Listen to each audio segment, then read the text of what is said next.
Looking for a fun way to win 25 times your money this football and basketball season? Test your skills on Prize Picks, the most exciting way to play daily fantasy sports. Just select 2 or more players, pick more or less on their projection for a wide variety of stats, and place your entry. It's as easy as that. If you have the skills, you can turn $10 into $250 with just a few taps. Easy gameplay, quick withdrawals, and injury insurance on your picks are what make Prize Picks the #1 daily fantasy sports app. Ready to test your skills? Join the Prize Picks community of more than 7 million players who have already signed up. Right now, Prize Picks will match your first deposit up to $100. Just visit prizepicks.com/play100 and use code PLAY100. That's code PLAY100 at prizepicks.com/play100 for a first deposit match up to $100. Prize Picks, daily fantasy sports made easy.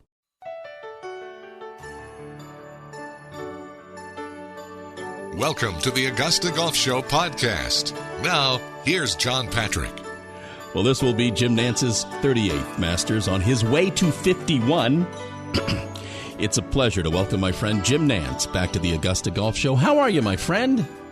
You know, anytime I'm talking to you, it's a good day. So, JP, thank you for the math on that. When you said it, I've never heard anyone quite say it that way. 38 on his way to 51, Lord willing. But that sounds awfully close. You know, that doesn't sound that far away. So let's slow down time if we can a little bit so I can savor every single second of it. Well, let me ask you about that a little bit. You're on a lot of shows like this, and they seem to always ask you about the Masters and your relationship with the club.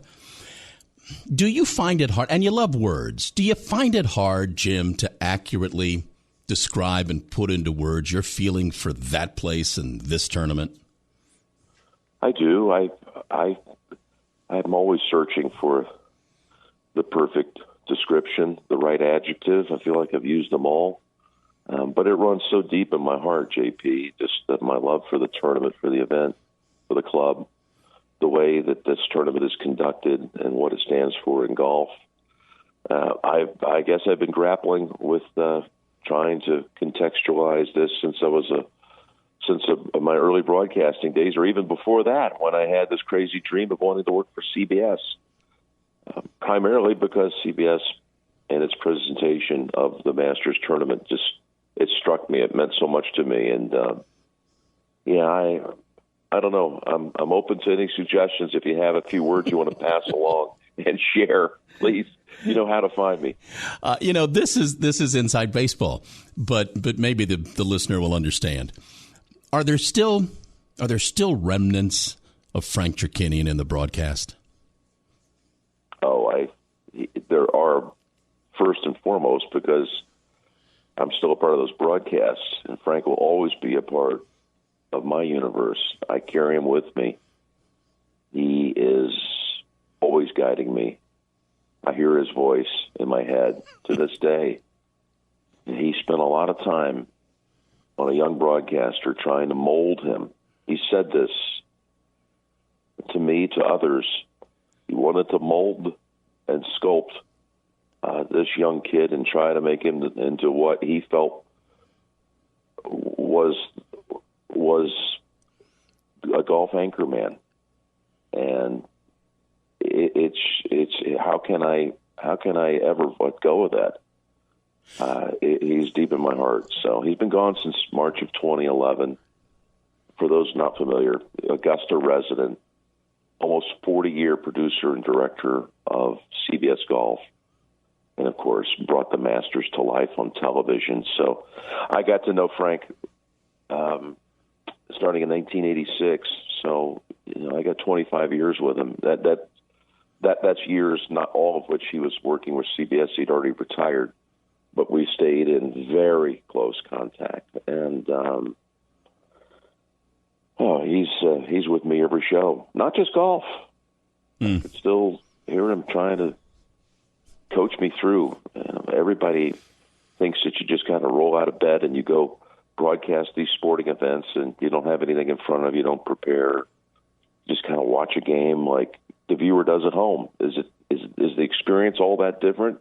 Well, it is. I mean, you prepare. You you spend time thinking it through and talking to people and trying to be able to handle situations more than just the winning putt or the shot at the buzzer or the great call that people these days seem to be so carried away with, is boiling down a broadcast to a 3 or 4 second clip.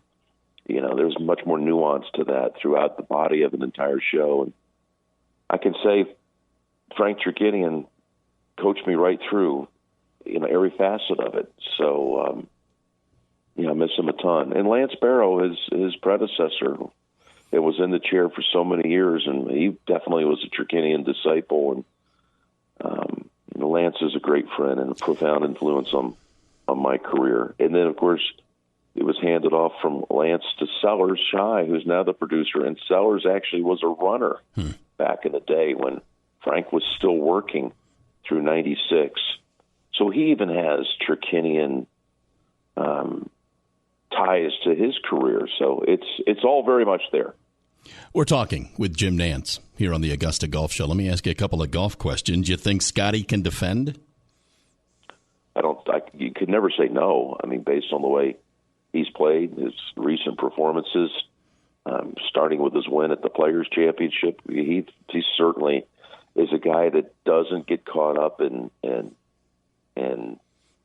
too many high expectations from others or what others are saying about him. He's got the right attitude. He is so focused on things. Wonderful guy. Great credit to the game, and being a Masters champion is very fitting. There's something about him that he can block out all the noise and all the things that people are forecasting for him. He just goes about it. And when he's on, he's pretty unstoppable. We saw it a year ago. He came into Augusta as the hottest player in the world. There were people picking him to win that week. Some people would say, I've had my run. It's got to run out at some point. Maybe it's not my week. Maybe I spent all my good fortune on one of these other tournaments. No, he just kept on going. And he went right through last year's Masters field and won the green jacket. I don't see why he couldn't do it again. Looking for a fun way to win up to 25 times your money this football season? Test your skills on Prize Picks, the most exciting way to play daily fantasy sports. Just select 2 or more players, pick more or less on their projection for a wide variety of statistics, and place your entry. It's as easy as that. If you have the skills, you can turn $10 into $250 with just a few taps.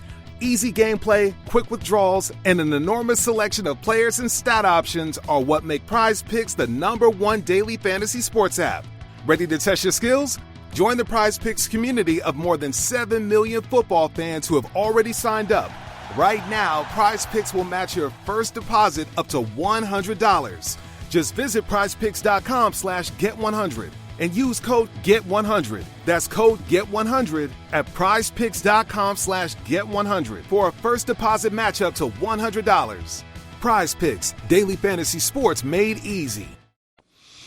I know we love our history around here. We love seeing it made on Sunday. What about Rory's chances in the Grand Slam? I think better than ever, JP, because he has shouldered so much of the being out front. I guess you could even call it a burden of trying to be the voice behind the PGA Tour during these combative times with LIV Golf, and it's a lot to handle. And he has taken that responsibility as a leader, and he's gone out and played some of his best golf. I mean, what he did at the end of last summer, as this thing was really at its peak, and the tour was trying to figure out ways to tweak its product. I don't know how he did it, but he was on one of the great runs of his life. So I think that, weirdly, that sets him up to take on, again, all of the heaping of media scrutiny and questioning about, is this the year? Because this is the important last leg of the career Grand Slam, for those who don't know. And I think there have been years where it's just so much talk about it that it almost gets talked out of it. Not him, but it's just almost like bad karma coming into all these Masters tournaments. Last year, of course, he closed fast and shot 64. hold a bunker shot on the 72nd hole, finish second, even though it was at the time a distant second to Scotty. I have a very good feeling about this year for Rory. I kind of think this is the year. I really do. That's good to hear. Earlier this week, I solicited from the listeners of my morning show to ask a couple of questions because I've run out of questions to ask you. And you know how this can go, not well sometimes. But I thought this was interesting. Tell me what your wife would say is the most interesting thing about you. Well, I hope she would say that she thinks I'm a great dad, and would think that I find the time through all my travels, and my traveling is in the 40-week plus category away from home, and how I'm able to juggle football, the NFL that is, college basketball, which I'm just completing my last NCAA basketball tournament after 37 years, and, of course, a steady golf schedule, and still have time to be at home for baseball practices, gymnastics practices for my little Finley, and really focus when I'm present, compartmentalizing, spending my time on what's in front of me, being present. I think she would say that, and that would mean the most to me. When I'm doing something, I give it my all in that moment, and I'm really good at focusing on what's happening right now, and that's what kids need. Being a dad is the greatest joy in the world. Everybody knows that, being a parent. And sometimes, it really hurts to walk out the door and know you're not going to see your kids for another week or 10 days or 3 days, whatever it is. All the travel now for me is more difficult. Yeah. Because I miss the time being at home and being with my children. But I think that's the road that she would take, I give it my all to be the best dad in the world. All right. Speaking of dads, you've served it right up for me. You're a storyteller. Okay. You're a storyteller. I want to let you go with this. Tell the story of 92, Fred winning the Masters, and your dad. Well, Fred, of course, won the Masters that year, April 12th, 1992. And my dad was at the Masters. And, of course, he had known Fred since we were freshmen at the University of Houston. So it was like watching an extended member of the family win the green jacket. And he was out there marching along with him. And that night after he won, there was an event at the club, as you know, JP, the champion toast. It's a quick dinner at the club with the membership. So Fred, after he did all of his media, this is long after Butler Cabin and the green jacket ceremony, he went through all of the special moments that a champion is given on that Sunday night. And then he came back to his house. We had dropped by to see him. And it was a small gathering there of really his closest friends, Lynn and Tammy Roach, his longtime manager, their family to Fred, Paul Marchand, his teacher, and his wife Judy. Paul was a brother to both of us. Paul was on the Houston golf team, a few years older, but he was there. John Bracken, his boyhood friend from Seattle. And anyway, we waited our champion, our guy, to come back to the house, and he walked in. He was wearing the green jacket, and we were all just giddy beyond belief. And he saw my dad, and he said, "Mr. Nantz," he said, "why don't you try this on first?" And he took off the jacket. It was way too small for my dad, who was a big, strong guy, not overweight or anything, but just a big, stronger, the old football player build. And he was the first to try to squeeze into the green jacket. It was one of the sweetest moments of my life, is that day, and that moment is a big part of it. I love that story.